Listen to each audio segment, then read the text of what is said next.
DGM, जी हाँ, deputy general manager Punjab national bank से हैं। सर हैं सुधीर शर्मा जी। आज हम सुधीर शर्मा जी से Punjab national bank MSME outreach program में कुछ मुख्य सवाल करेंगे, जिनसे जो लोग सपना देखते हैं एक बड़ा बिजनेस करने का, उनको किस तरह से बैंकिंग सेक्टर एमएसएमई के साथ कोलैबोरेट करके और एक बड़ा बिजनेस दे सकता है। तो चलिए सर से बात करते हैं। नमस्कार नमस्कार। सर। नमस्कार। सर मैं आपसे जानना चाहूँगा कि हम एक कंपनी ओन करते हैं सीक असाइन हब, जो राइटिंग और रिसर्च सॉल्यूशंस प्रोवाइड करता है। बेसिकली क्या होता है कि आउट ऑफ इंडिया जो स्टूडेंट्स होते हैं, या इंडिया से जो स्टूडेंट्स आते हैं, या वर्ल्ड वाइड जो स्टूडेंट्स फॉरेन यूनिवर्सिटीज़ में पढ़ने जाते हैं, लाइक फॉर एग्जांपल हार्वर्ड में जाते हैं या कैम्ब्रिज में जाते हैं, तो वहाँ जाकर उनको असाइनमेंट्स होते हैं, प्रोजेक्ट्स होते हैं, या जो बाहर की एजेंसीज़ हैं उनको अगर किसी केस स्टडी के ऊपर अच्छा एनालिसिस करवाना होता है, तो वो सॉल्यूशंस हम प्रोवाइड करते हैं। एक रिसर्च असिस्टेंस हम प्रोवाइड करते हैं, वाइट पेपर राइटिंग। और हाँ, अगर उनको पूरा फॉर्मेट रिटर्न चाहिए होता है, तो उसके लिए भी हम राइटर्स हायर करते हैं जो प्रोफेशनल होते हैं, और उनको हम ट्रेनिंग प्रोवाइड करते हैं। तो इस तरह का जो एक हमारा स्टार्टअप है, हम चाहते हैं कि पंजाब नेशनल बैंक एमएसएमई के साथ मिलकर इस आइडिया पर विचार करे। और आपका क्या कहना है इसके ऊपर कि हमें राइटिंग के क्षेत्र में वर्ल्ड वाइड किस तरह से हम जा सकते हैं? नमस्कार। ऐसा है सर, मैं आपकी बात का जवाब ये पहले तो मैं ये बता दूं, ये एक एमएसएमई की स्कीम है। एमएसएमई में ऐसी कोई चीज़ नहीं है जो पंजाब नेशनल बैंक फंडिंग नहीं करता। जब आपने बात कही सर, इसमें ऐसा है क्योंकि ये एक ना बास्केट है। उस बास्केट में आप हमारे पास आइए, आप अपनी समस्या बताइए। हमारे पास हर चीज़ की समस्या का हल है। हम हर तरह की फंडिंग करते हैं। जैसे आपने इसके बारे में बात की, ये ऑलरेडी हमारे पास स्कीम है। इसमें इसको हम कैश फ्लो से जोड़ते हैं। आपका क्योंकि इन्वेस्टमेंट वहाँ करते हैं, फिर आपको वो बच्चे जो भी जिसकी आप हेल्प करते हैं वो आपको उसके बाद में पेमेंट करता है। तो इसके हमारे कैश बजटिंग सिस्टम कहते हैं। इसमें ऑलरेडी सर स्कीम हमारी है, ऑलरेडी है। और मैं दोबारा रीटेट कर दूं, एमएसएमई में ऐसी कोई हाउसिंग को छोड़ के जो मकान आपने खरीदना है या कार खरीदनी है या आपने एग्रीकल्चर का करना है, उसके अलावा सारी स्कीम्स हमारी एमएसएमई में कवर होती है। ऐसी कोई एक्टिविटी नहीं है इंडिया में जो बैंक फंडिंग नहीं करता। हर तरह की फंडिंग हम करते हैं। ठीक है सर। तो मैं आपसे ये जानना चाहूँगा कि आप जिस तरह से हमारे आइडिया को समझे और उसके ऊपर आपने अपने विचार रखे, तो आपका आपका एक इंडिविजुअल ओपिनियन क्या है कि एक राइटिंग और रिसर्च बेस्ड कंपनी को बैंक कैसे हेल्प कर सकता है? अगर हमें फॉरेन इन्वेस्टमेंट्स चाहिए या कंपनी को एक सेटअप चाहिए, उसमें आप कैसे हेल्प कर सकते हैं? सर फॉरेन इन्वेस्टमेंट के लिए ऐसा है, डायरेक्ट फॉरेन इन्वेस्टमेंट में पंजाब नेशनल बैंक इन्वेस्टमेंट तो कोई फॉरेन से आएगी तो फॉरेन से आएगी। उसमें ऐसा होता है, हम उनको आपके बिहाफ पे एक बैंक गारंटी इशू करते हैं, जिसके हमारे बैंक गारंटी के बिहाफ पे फिर जो फॉरेन बैंक है आपको फंडिंग करता है। यही यही स्कीम है सर। रिक्वायरमेंट्स क्या होती हैं सर, अगर हमें अपना जो प्रपोजल है वो रखना है? सर ऐसा है बेसिकली, तो आप ऐसा है, आप क्या करना चाहते हैं।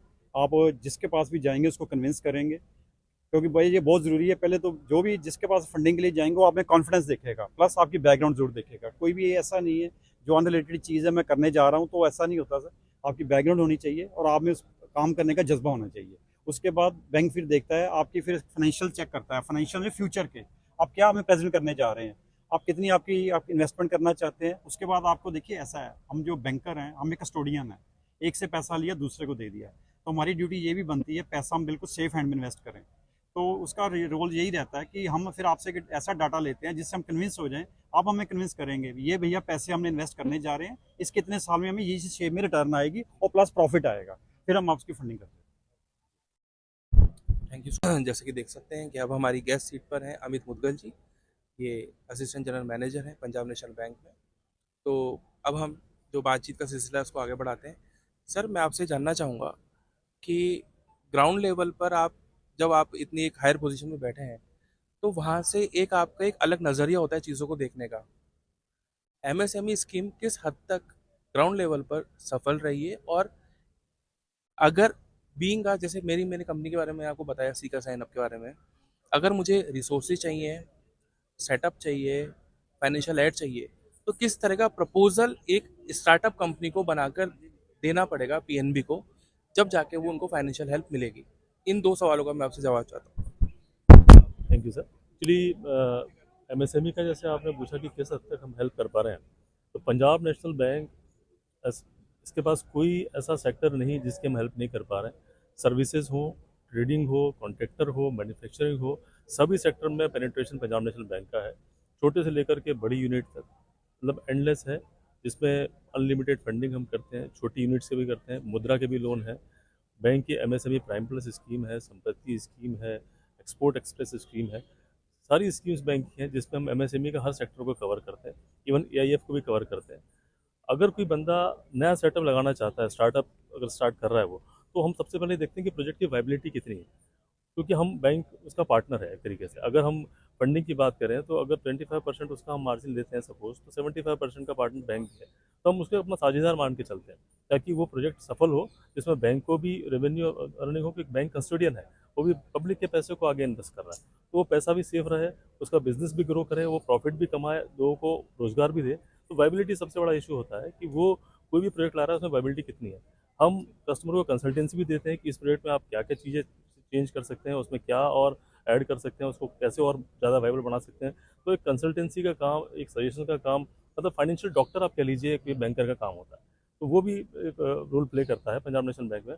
यहाँ हमारा जो सेटअप है, मैं एमसीसी में हूँ, यहाँ एमसीसी में हेड हूँ। एमसीसी जो है वो 1 करोड़ से ऊपर के सारे लोन जो है उसके चार्ज हम लोगों के पास है, वो हम देते हैं पब्लिक को। 10 लाख से 1 करोड़ तक के लिए पीएलपी का सेटअप किया गया है। स्पेशलाइज सेंटर है जहां आपको स्पेशलाइज जो है वो कंसल्टेशन मिलता है, आपको गाइडेंस मिलता है, और हम कोशिश करते हैं जिस तरह से आउटरीच प्रोग्राम किया है, कस्टमर से हम मिलके उसकी प्रॉब्लम्स को जान के उसके सॉल्यूशन के साथ आएँ और उसको वैसा प्रोडक्ट ऑफर करें। तो ये हमारी वो रहती है। उसी तरीके से हमने आगे ग्रो किया और आज की डेट में 1000 करोड़ से ज़्यादा का हमारा एक्सपोजर हमारी एमसीसी की है। कोटा सर्कल का भी बिजनेस एमएसएमई में 35% की ग्रोथ लास्ट ईयर में हुई है। तो हम लोग काफ़ी ग्रो कर रहे हैं और पब्लिक का विश्वास है, इसलिए हम इस तरह से ग्रो। मैंने दो टर्म्स बहुत अच्छी यूज़ करी हैं अभी।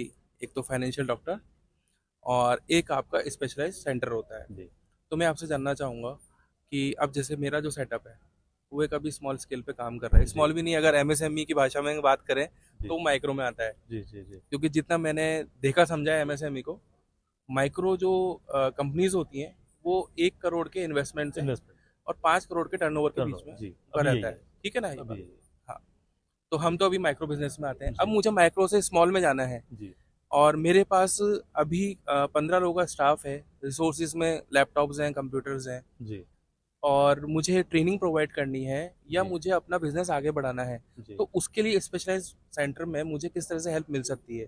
क्या वो एक फ्री सर्विस है या उसके लिए हमें कुछ रजिस्ट्रेशन फीस देनी होगी?